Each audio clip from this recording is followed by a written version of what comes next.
बऱ्याच जणांचा तिसऱ्या गिअरवरून दुसरा गिअर टाकताना चौथा गिअर पडतोय. मग ह्यामध्ये आपण व्हिडिओमार्फत दाखवतोय की गिअर कसा टाकायचा.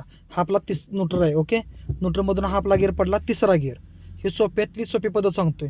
तिसऱ्यातून दुसऱ्या येताना काय करायचं, पहिला क्लच आपण न्यूट्रल केला, हे आपण न्यूट्रल पोझिशनला आलो आणि डावीकडे असं पुल करायचं आणि फक्त पाठीमागं ओढायचं. हा आपला पडला दुसरा गिअर. मी आता परत दाखवतोय बघा.